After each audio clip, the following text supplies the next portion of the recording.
The delegate from Petersburg, Delegate Aird. Thank you, Madam Speaker. I rise for a point of personal privilege. Delegate Aird, you have the floor.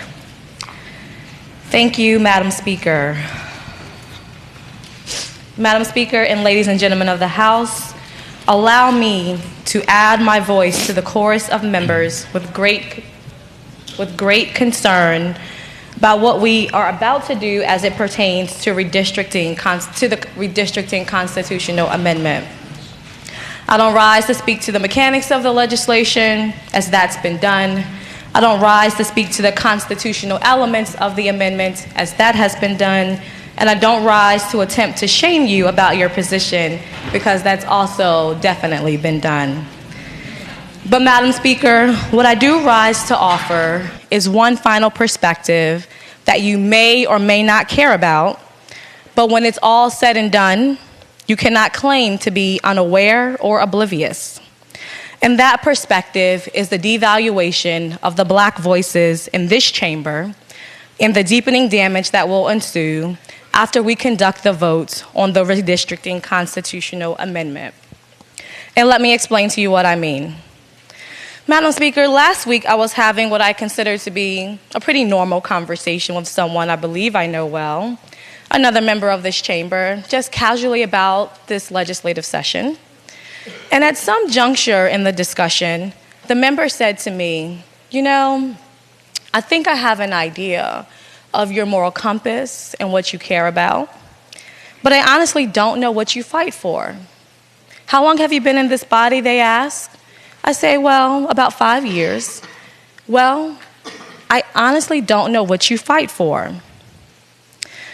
Madam Speaker, whether intended or not, the statement was received as though to question my purpose, to question my value in this role, and as an equal member of this chamber. At first, I was hurt at the idea of being seen as so insignificant that what I stood for to date had been totally unrealized. And then I was angry that this member felt so self-righteous because perhaps my fight isn't demonstrated in the same way that they demonstrate their fight, that they were bold enough to question my efforts. But then I really began to process this statement, Madam Speaker. I thought about when I stood on the floor, this very floor, and spoke to the importance of an equitable and quality education for our kids. And I thought, was that not part of my fight?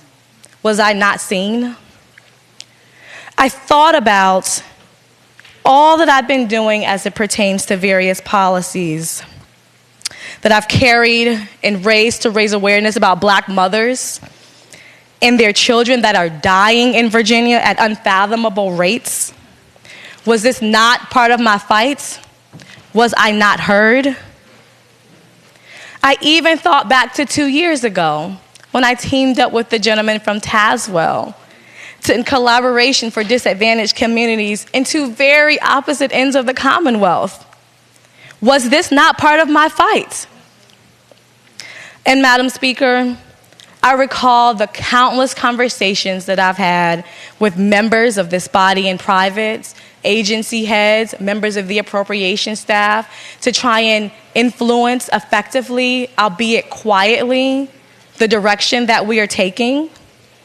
Did these not count as my fights? But ladies and gentlemen, all of you that I've earned the right to call my colleagues, after the emotion passed, the hurt passed, I realized that unfortunately, this is not unusual. When I think about all that has been said regarding the redistricting constitutional amendment, both publicly and privately, the dismissal of Black voices, and our fight in this body around this amendment, and dare I say a plethora of other issues, our voice has been regularly minified and dismissed.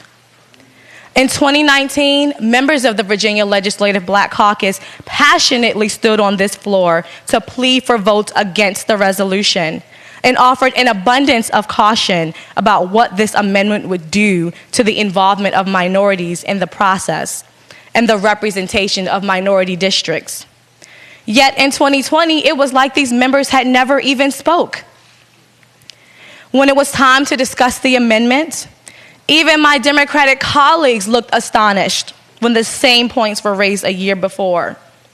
Newspapers printed comments like what appeared in the Richmond Times-Dispatch, and I quote, "Democrats are using new majorities to ensure the survival of the mostest. That includes African Americans, many who run unopposed, and are attempting to maximize their muscle by seizing on an elevated sensitivity to race attributed to Governor Ralph Northam's blackface embarrassment in 2019. Madam Speaker, not only was I and others deeply offended that our comments would be assumed to have only been made as a result of the governor, but I pity the journalist who is so far removed from our positions that he dare interpret them as such. And Madam Speaker, other newspapers, like the News in Advance, release articles that relegate our concerns as rumblings. And they stated, and I quote, "Democrats failed to pass the amendment earlier in session because some members of the Virginia Legislative Black Caucus, under the guise of protecting communities of color, choose to protect their political power over advocating for needed reform of a broken process." Madam Speaker, these comments are not just unacceptable, they are factually wrong. So as it pertains to this amendment, let the record show once again, and finally, that we didn't just start this fight. And for my colleague who dared question my fights, what I stand for, what I care about, let me make it very clear. As the daughter of a mother who gave birth to me at 16, I fight for families that maybe started off imperfect, but deserve to have a government that cares about them. As someone whose father was honorably served their time in the Navy and worked damn hard to provide, but somehow still he found his family getting evicted and had to live in a hotel. I fight for families that experience this and so many other things every single day.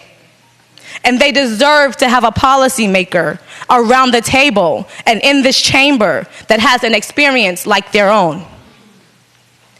And Madam Speaker, today, in this moment, as a young Black woman, mom, and wife that has overcome every adverse circumstance that has been put before me, I have a responsibility, not just to myself, but to every underrepresented voice that will come long after me, to fight to make sure that during the next redistricting process in 2021 and long after, that their perspective and unique experiences are brought to this floor.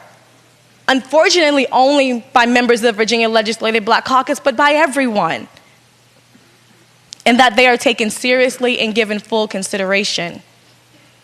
Madam Speaker, and I can tell you that with the passage of this amendment, if this amendment moves forward, not only will every single yes vote do the exact opposite of what I'm referencing and what I am fighting for, but it will be a permanent silencing of the very members that I dare say, that I'm referencing, and dare I say, an erasure of their presence from this body and the voice of the vulnerable populations that they represent that comes along with their presence. Thank you, Madam Speaker.